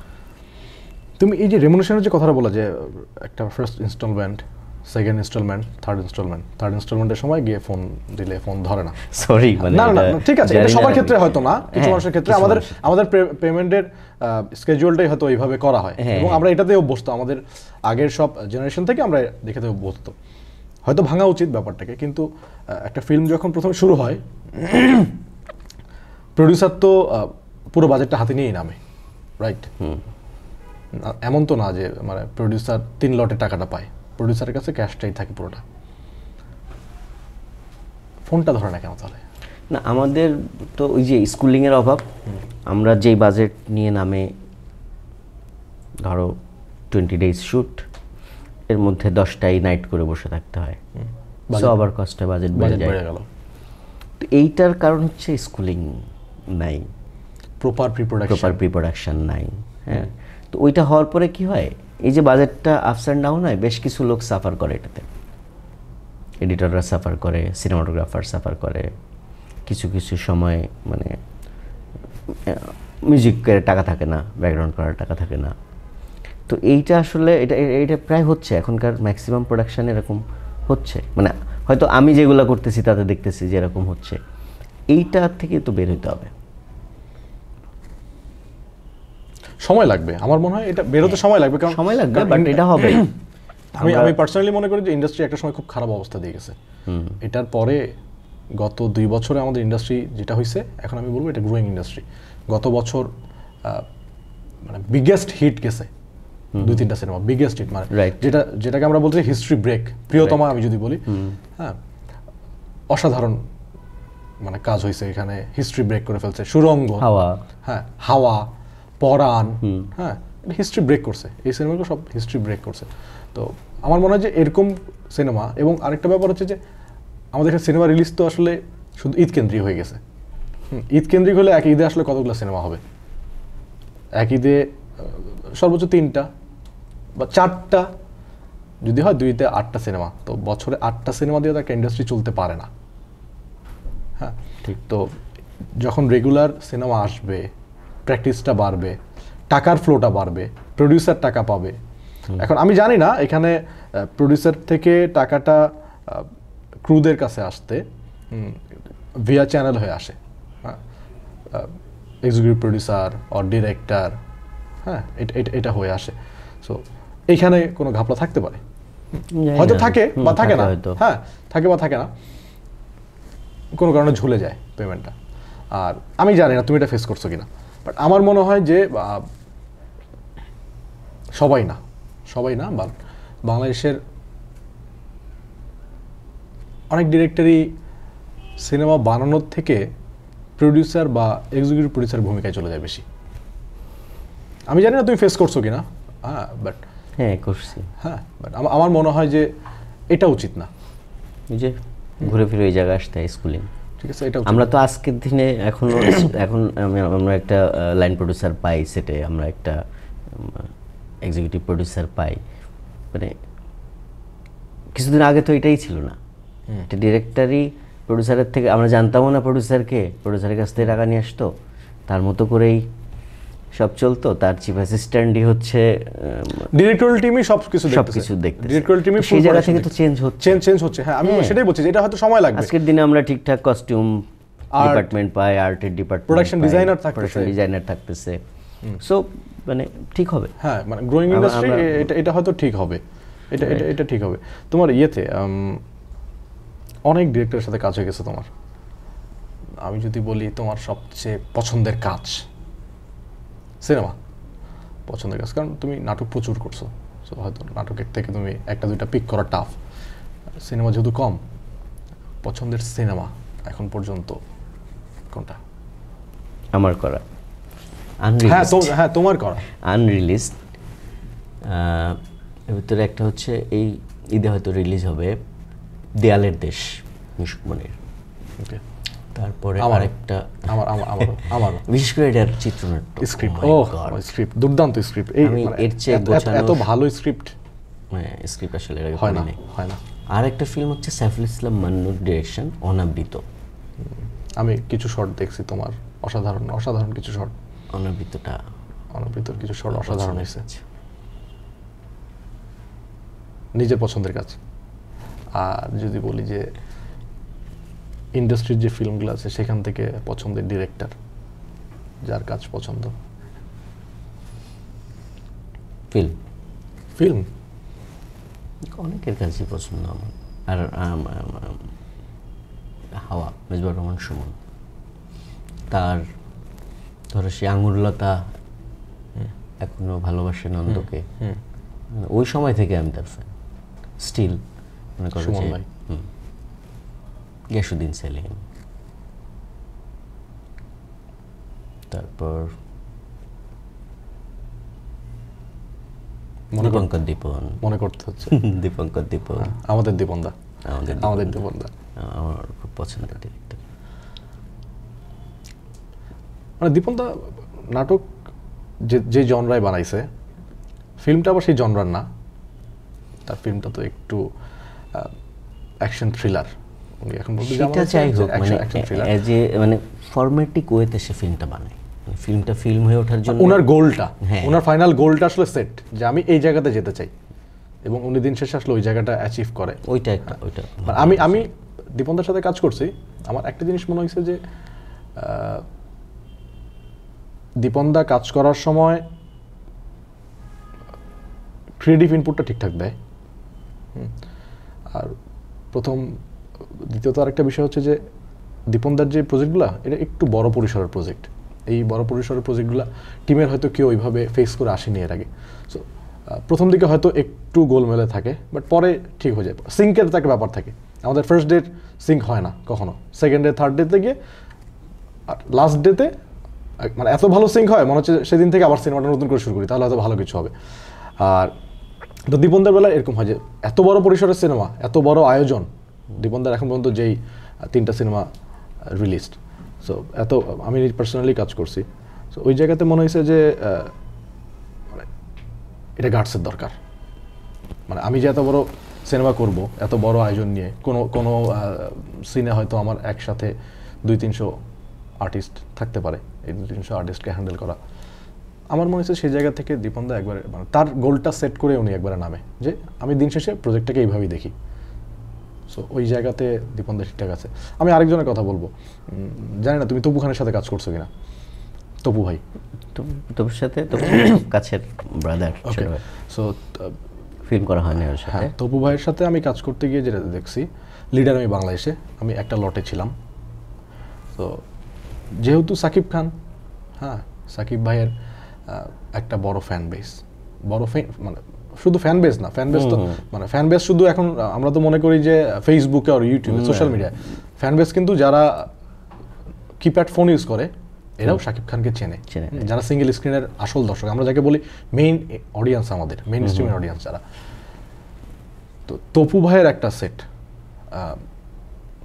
মোটামুটি আমার ব্যাকগ্রাউন্ড আর্টিস্ট হচ্ছে তোমার 300।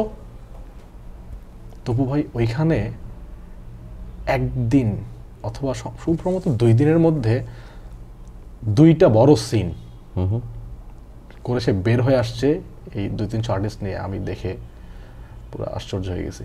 মানে যে জিনিসটা আমি পাইছি হচ্ছে যে আমার কাছে ওই জায়গাটা তপু ভাই পটেনশিয়াল মনে হয়েছে যে উনি ম্যানেজ করতে পারে, উনি ম্যানেজ করতে পারে। যেই জিনিসটা আমি দেখছি, আমি মুজিবে কাজ করছি, আমি মুজিবে লাকিলি সুযোগ পাইছি কাজ করার আরিফ ভাইয়ের থ্রোতে, বাংলাদেশ থেকে যে চিফ এডির দায়িত্বটা নিয়েছিল আরিফ ভাই। তো ওইটা তো প্রচুর সাপোর্ট ছিল ভাই।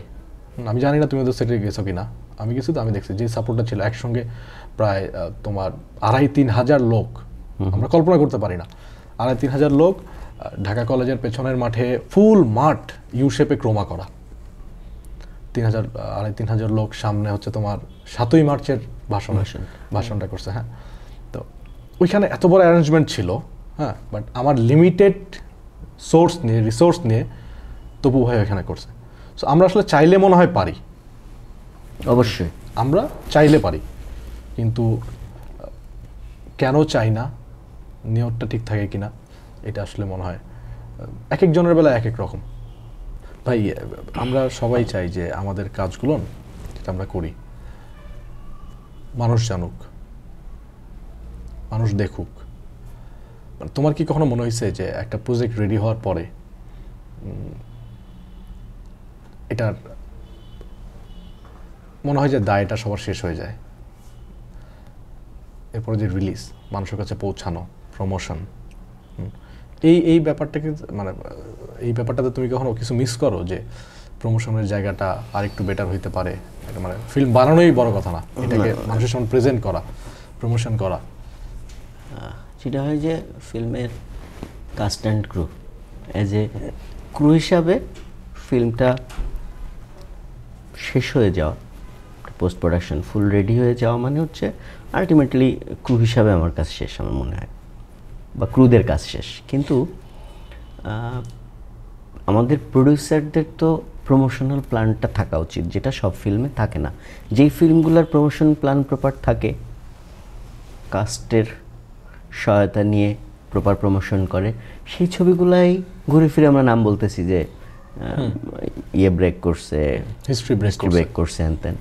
তো প্রমোশন তো অবশ্যই একটা পার্ট। তো আমাদের মানে রিসেন্ট হচ্ছে, এটা শুরু হয়েছে, কিন্তু একটা সময় জিরো ছিল ওই জায়গাটা। এটা যখন প্রি প্রোডাকশন শুরু হচ্ছে, আলটিমেটলি তখন থেকেই প্রমোশনাল প্ল্যানটা থাকা উচিত, যেটা ওটিটি খুব ভালোভাবে মেনটেন করে এখন। হ্যাঁ, ওটিটিগুলো কিন্তু মেনটেন করতেছে। ফিল্মও যারা যারা এই প্রমোশনটা মানে পার্ট অফ ফিল্ম বিজনেস, তো প্রমোশনও না, এইটা যারা প্রপার প্ল্যান করে করতেছে সেই ফিল্মগুলো সফল। সো অবশ্যই প্রমোশনের দিকে জোর দেওয়া উচিত। যদিও তোমার এটা মানে এটাতে হয়তো তোমার কোনো কনসার্ন হওয়ার কথা না, ওটিটি আসার পরে কি মনে হয় যে আমাদের ফিল্ম মার্কেট যেটা হচ্ছে হলের সিনেমা, এটা একটু ঝুঁকিতে? না, আমার তা মনে হয় না। কারণ মানে হলে যে ফিল্ম দেখার যে এটা যারা হলে যায়, হলের ছবি দেখে, তারা হলে যাবেই। মানে ওটিটিতে আছে বলেই যে হলে যে দেখে না, এইটা আমার মনে হয় না। এবং ওটিটিতে যেই ফিল্মগুলো আমরা দেখছি, ওয়েব ফিল্ম, এইটা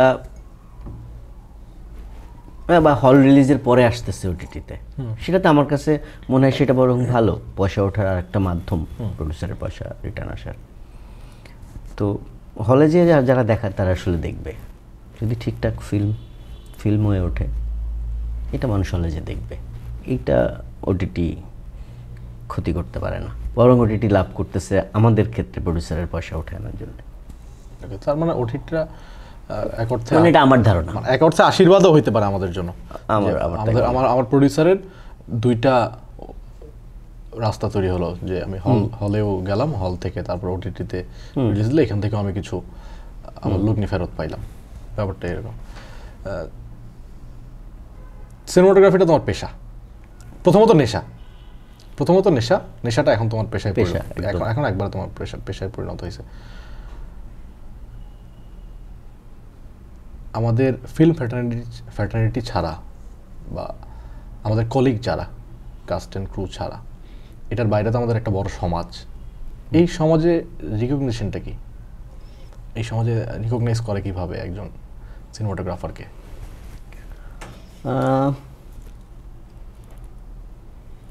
মানে ধরো যে কাস্ট যারা, তাদেরকে সবাই চিনি, কিন্তু ফিল্ম ক্রুদের ক্ষেত্রে যেটা হয়, এদেরকে তো আসলে কি কাজ করে এটা তো কেউ দেখতে পায় না। তো সেই জায়গা থেকে হয়তো ওই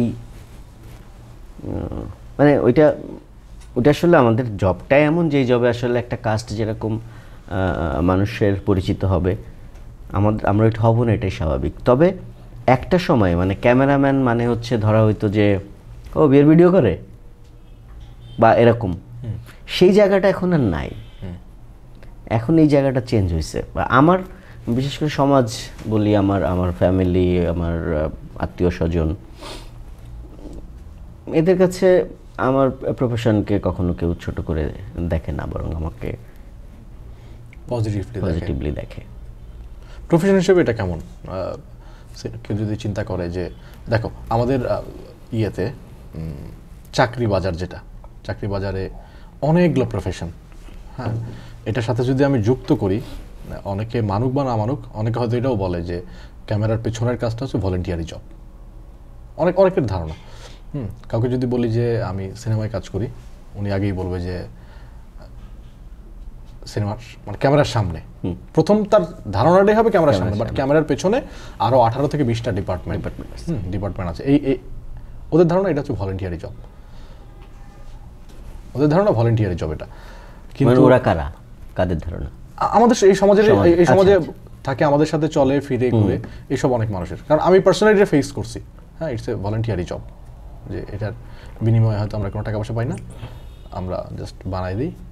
না, এটা কোনোভাবেই না, it's not voluntary job. So এটা একটা প্রফেশন, তাই না? এটা প্রফেশন। আমাদের যে চাকরি বাজার, এই চাকরি বাজারে এই যে 18-20টা ডিপার্টমেন্ট, এই ডিপার্টমেন্টের যে মানুষগুলো, এই মানুষগুলো তো এই ইন্ডাস্ট্রির মাধ্যমেই টাকাটা উপার্জন করতেছে।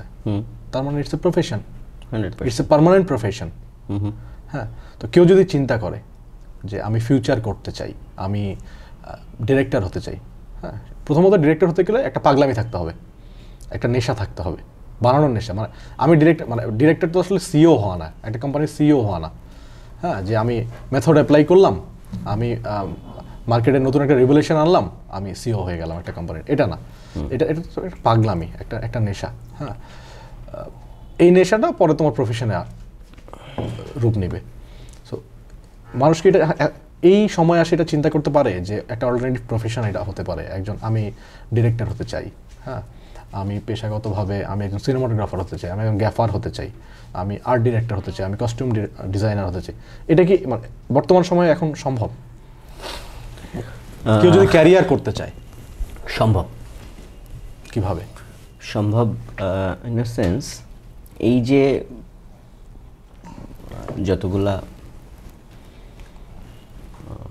পোস্ট আছে, এটা তো প্রফেশনালি হ্যান্ডেল হচ্ছে এখন।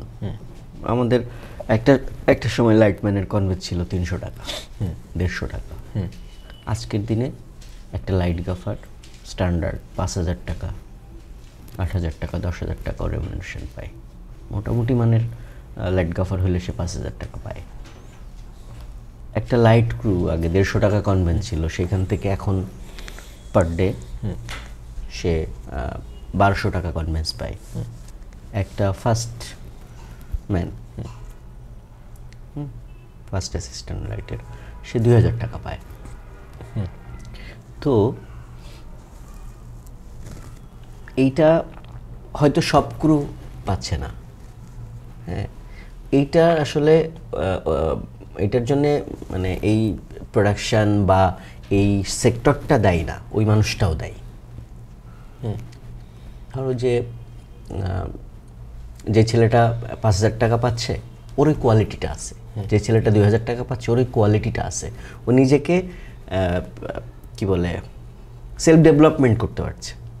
কিন্তু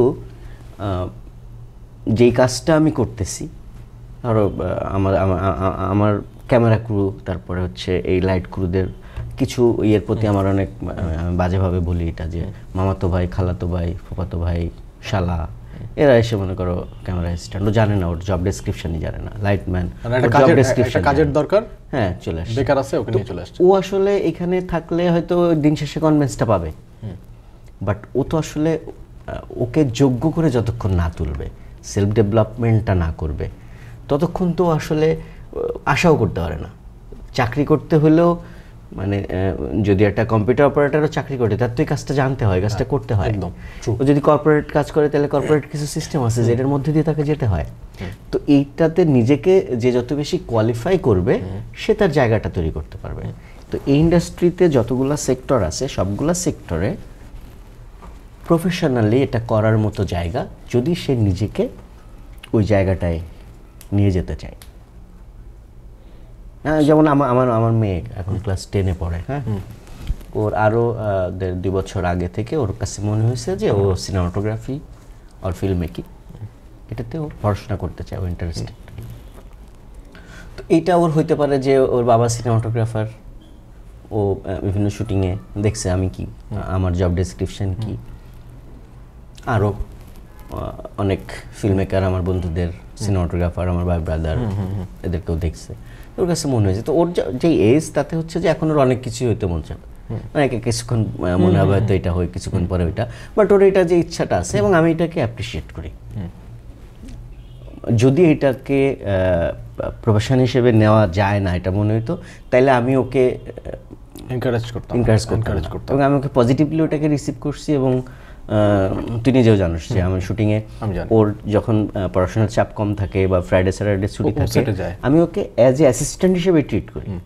মানে আমার সাথে আর যারা অ্যাসিস্ট করে, ক্যামেরা ক্রু বা আমার অ্যাসিস্ট্যান্ট, ওদের সাথেও আমার অ্যাজ এ অ্যাসিস্ট্যান্ট হিসেবে ট্রিট হয়, যে ও এনভায়রনমেন্টে দেখুক। যেহেতু পড়াশোনা করতে চায়, ওর যদি প্র্যাকটিক্যাল সেন্সটা থাকে, ক্যামেরাটার সাথেও পরিচিত থাকে, লাইটটার সাথে পরিচিত থাকে, তাহলে খুব দ্রুত ওর পড়াশোনাটা কাজে দিবে।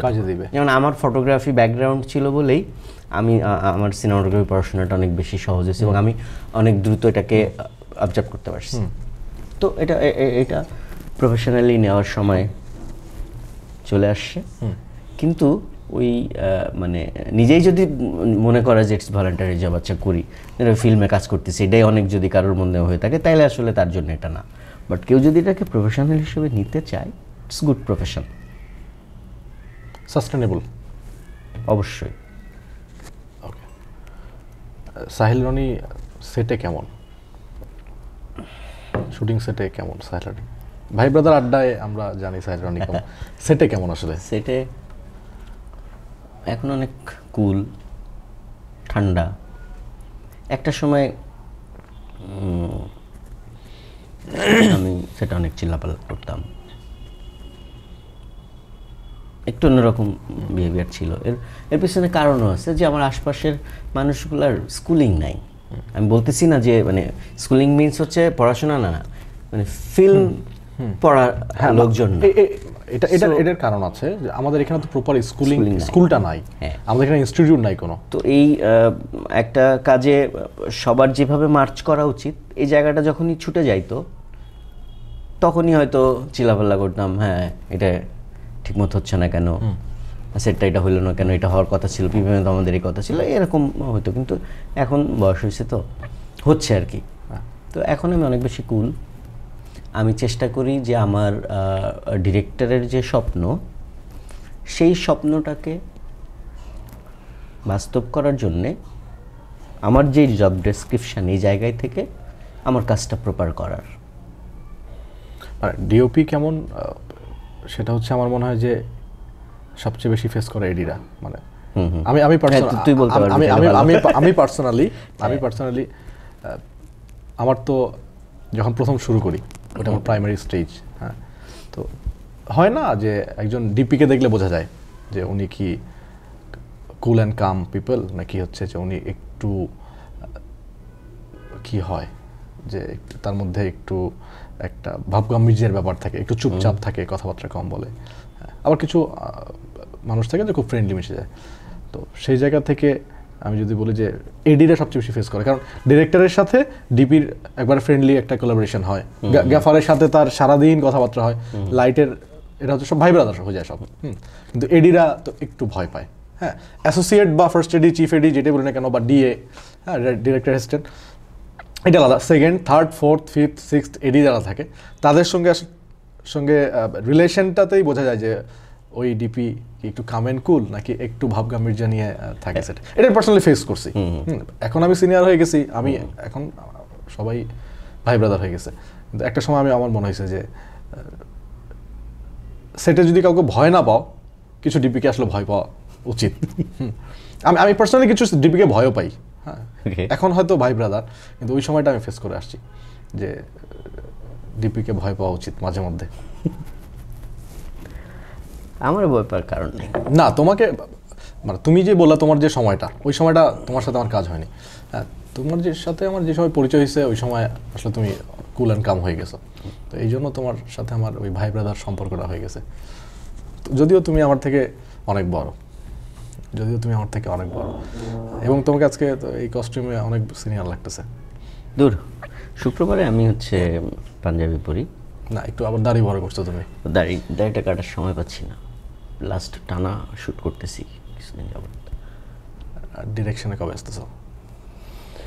না, ডিরেকশন মানে আমাদের কিছু ইয়ে আছে ইন্ডাস্ট্রিতে, মানে ডিরেকশন দিলে অ্যাজ এ সিনেমাটোগ্রাফার যে ক্যারিয়ারটা এটা ইফেক্টেড হয় কোনো না কোনোভাবে। যেমন আমি ডিরেক্টররা বলি করে ভাই তো এখন ডিরেকশন দেয়। তো আমার যেহেতু এইটা মেইন প্রফেশন, সিনেমাটোগ্রাফিটা আসলে আমার একেবারেই প্রফেশনাল, সো ওই জায়গা থেকে আমি আসলে চাই না আমার এই ক্যারিয়ারটা ক্ষতিগ্রস্ত হোক। সো আমি সিনেমাটোগ্রাফিটাই করতেছি, এটাই করব। আর এই যে শর্ট ফিল্ম একটা বানাইছিলাম, আমি সেই জন্যই জিজ্ঞেস করলাম যে যেহেতু তুমি বানাও, যেহেতু তুমি অ্যাজ মেকার মানে মেকার হিসেবে তুমি অলরেডি শর্ট ফিল্ম বানাওছো, প্ল্যান আছে কিনা ফিচার ফিল্ম? আমি হচ্ছে ফিচার ফিল্ম বানাবো, সেটাও ইন্ডিপেন্ডেন্ট ফিল্ম, কমার্শিয়াল না। তো ওইটা আসলে আমার সিনেমাটোগ্রাফি ক্যারিয়ারের সাথে কমপ্লিট করবে না। তখন ডিপিকে হাতটা হবে, ডিপেন্ডস যে আমি ওই সময় যে গল্পটা করব বলে চিন্তা করতেছি, এখনই অলরেডি ভাবতেছি ওইটা, মানে আমি রাজু রাজ, সুমন হোসেন, কামরুল, হ্যাঁ, তারপরে এরকম বেশ কয়েকজনের সাথে আমার বিভিন্ন সময় কথা হতো যে আমরা যে ধরো যে রাজু তুমি একটা ফিল্ম করতেছো, তোমার এই ফিল্মের ডিওপি তুমি, কিন্তু ধরো যে এইটার কোনো ফাইট আছে, অ্যাকশন ক্যামেরা আছে, যে অ্যাকশন ভালো বোঝে সে ওইটাতে আমরা অ্যাকশন ওই পার্টটার ক্যামেরা অপারেট করতে চাই সে। ঠিক এরকম একটা রোমান্টিক সং আছে বা এই টাইপ অফ শ্যুট আছে, এটার জন্য যে আসলে ভালো করে তাকে করবো। তো আমরা এরকম 5-6 জনে বহুবার এরকম আলোচনা করছি। ফাইনালি আমাদের হয় নাই কেন জানি না, ইন্ডাস্ট্রি হয়তো ওইভাবে সুযোগটা দেয় না আমাদেরকে, আমরাও হয়তো পারতেছি না এটা, কিন্তু এরকম ইচ্ছা আমার ছিল। এবং আমরা এই যে আমাদের যে association, cameraman association of Bangladesh, এইটা হওয়াটা ওই আমাদের আড্ডার পার্ট থেকে। তো ওইরকম একটা ইচ্ছা আমার ছিল যে আসলে যেই পার্টটার অপারেশন ভালো করে ওরে নেব। তো এরকম আমার ফিল্মের ক্ষেত্রেও আমি চেষ্টা করব যে যেই ফিল্মটা আমি করব ওইটার হয়তো ডিরেক্টরিয়াল জায়গার বাইরে, যেহেতু আমি সিনেমাটোগ্রাফি সত্তাটাও ক্যারি করি, ওটার হয়তো প্রপার ডিজাইনটা হয়তো আমি করব, করে একজন দুইজন অন্য কেউ হয়তো ক্যামেরা অপারেট করবে বা ওই অপারেটর নাকি ডিপি কোনটা এখনো জানি না। মানে যদি মনে হয় যে না এটা ডিপি হিসাবেই কাউকে নেওয়া দরকার তো নিব, যেহেতু এটা ইন্ডিপেন্ডেন্ট ফিল্ম, আমার কোনো ইয়ে নাই, মানে বাজেটের স্বল্পতা থাকবে, টিম ছোট থাকবে। হ্যাঁ, টিম ছোট থাকবে, যেভাবে কম খরচে, এবং সেই আরেকটা স্বাধীনতা আছে যে আমার প্রডিউসারের চাপ নাই যে এটা এরকমই হইতে হবে, অমুককে নিতে হবে, ওরকমও নাই। সো আসলে আমি আমার ওই কাজটা করার জন্য যারা মনে করব বা যারে না হয়তো যাদেরকে মনে করব হইতে পারে সেটাও নিতে পারি। বাংলাদেশের মধ্যে পছন্দের সিনেমাটোগ্রাফার কে? বাংলাদেশে সিনেমাটোগ্রাফার মানে আমি নিজেও না, যারে মনে হয় আমার সে হচ্ছে খসরু মামা, কারণ ইসলাম খসরু ভাই। হ্যাঁ, তারপরে ভালো লাগে রাজু রাজের কাজ, সুমন সরকার, এরকম অনেকে এখন খুব ভালো কাজ করতেছে, খুবই ভালো কাজ করছে। আমি বরং মাঝে অনেকদিন জব করে আমার সেলফ ডেভেলপমেন্টের জায়গা হয়তো একটু হলেও আমি একটু ট্রাই করতেছি কোপ আপ করার জন্য। আমি পার্সোনালি হচ্ছে যে আমাদের এখানে একজন আছে না, সিলেটি, লন্ডনে থাকে, তোমার ইয়ার ডিরেক্টর ছিল, দ্য লাস্ট ঠাকুর, নামটা কি ডিপির ভুলে গেলাম। ওই দ্য লাস্ট ঠাকুরে তো রাশেদ জামান কাজ করছে না, আমি ডিরেক্টরের নাম বলতেছি। আচ্ছা, ডিরেক্টরের নামটা মনে পড়ছে না। সরি, না না না না না, দ্য লাস্ট ঠাকুরের ডিওপি ছিল ইয়ে রাশেদ ভাই। আমি বলি ইয়ের ডিপি যেটা হচ্ছে হাসিনা দা ডটার টেলের ডিপি কে কি নাম?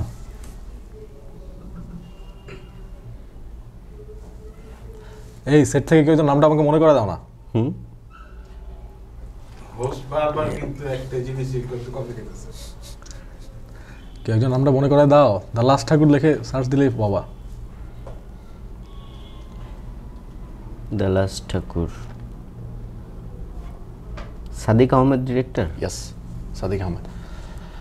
তো আমার পছন্দের ডিপিদের তালিকায় হুম, আমার মনে হয়েছে যে সাদিক আহমেদ, উনি কাজ খুব কম করে। আমি পার্সোনালি আমাদের পরিচয় নাই, উনি তো অনেক সিনিয়র ডিপি। আমার পছন্দের তালিকায় খুশরু আমার একটা ম্যাজিক আছে। না, খসরু ভাই অসাধারণ। খসরু ভাই আমার মনে হয় খসরু ভাই বাংলাদেশে না থেকে যদি ভারতে বা হলিউডে যদি হতো, খসরু ভাই আজকে আমরা যেটা বলি যে নামের আগে স্যার বসে, হ্যাঁ, আমরা যদি হলিউডের বড় বড় ডিপিদের দিকে দেখি, হ্যাঁ, সিনেমাটোগ্রাফারের দিকে তাদের নামের আগে স্যার হয়। আমার মধ্যে খসরু ভাইয়ের নামের আগে স্টোরি টেলিং, মানে আর ওনার আর কারোর মধ্যে ল্যান্ডস্কেপ সেন্স, নট অনলি গল্পটা টেল করার জন্যে যেই যখন যেখানে ক্যামেরাটা বসানো দরকার Perfect. সেই জায়গায় যেয়ে বসে। আর কারোর আমার সিনেমাটা কবে করবা? তোর জন্য তো ওপেন ডেট না, তুমি তো বলছো যে তো এই বছর তোমার কোনো ডেট খালি নাই। না, তোরটার জন্য ওপেন ডেট এটা বলছি। ওকে, আমারটার জন্য ওপেন ডেট। আই হোপ আমারটা দেখা যাক, দোয়া করো যত তাড়াতাড়ি, কারণ তুমি জানো যে তোমাকে ছাড়া আমার মনে হয় তোমার সাথে আমার সাইকোলজিক্যাল যে বন্ডিং, ফিলোসফিক্যাল বন্ডিং, আমি আমার স্ক্রিপ্ট করার সাথে সাথে বা গল্প রেডিওর সাথে আমি তোমার সাথে শেয়ার করি। তুমি যখন তোমারটা বলছো, তুমি আমার কাছে বলতে আসছো যে কেমন হয়, তো ওই মানে ওই বন্ডিংয়ের জন্যই আমার মনে হয় যে হ্যাঁ, আমি একসাথে ভেরি মাচ গ্রেটফুল এই জন্য। এবং অবশ্যই তুই আর তুমি যে ইন্সপায়ারটা করো, হ্যাঁ, মানে এটা আসলে সবার দরকার। প্রথমত যারা নতুন ডিরেকশন আসবে, হ্যাঁ, কারণ আজকের অ্যাসিস্ট্যান্ট ডিরেক্টররা আগামী দিনের তো ডিরেক্টর, তো ইন্সপায়ারেশনটা আসলে খুব বেশি দরকার অ্যাসিস্ট্যান্ট ডিরেক্টরদেরকে। তো সেই জায়গা থেকে আমার মনে হয় যে তুমি খুব পজিটিভ, ইন্সপায়ার অলওয়েজ করো তুমি, সো এইটা দরকার। যাই হোক, আমার মনে হয় আমরা এইভাবে কথা বললে আড্ডা চলতে থাকবে 4 ঘন্টা 5 ঘন্টা 7 ঘন্টা। হ্যাঁ, ইন্ডাস্ট্রিটা ছোট, কিন্তু আড্ডা মারা টপিক, হ্যাঁ, প্রচুর আছে। এইভাবে চলতে থাকবে, কিন্তু আমার মনে হয় যে আজকে অনেক লম্বা হয়ে গেছে। ঠিক আছে, হ্যাঁ, শেষ করি। আর এই সিজনে যদি আরেকবার হয় আরেকবার আসবো, কোনো অসুবিধা নেই। নেক্সট সিজনে হলে আরেকবার আসবা, কোনো সমস্যা নেই। আমরা আছি, সিডব্লিউসি পডকাস্ট আছে, যে কোনো তোমার জন্য ডাক দিবি, তোমার জন্য এই চেয়ার অলওয়েজ খালি থাকবে। আমি ডাকবো, তুমি চলে আসবে, একদম চলে আসবে।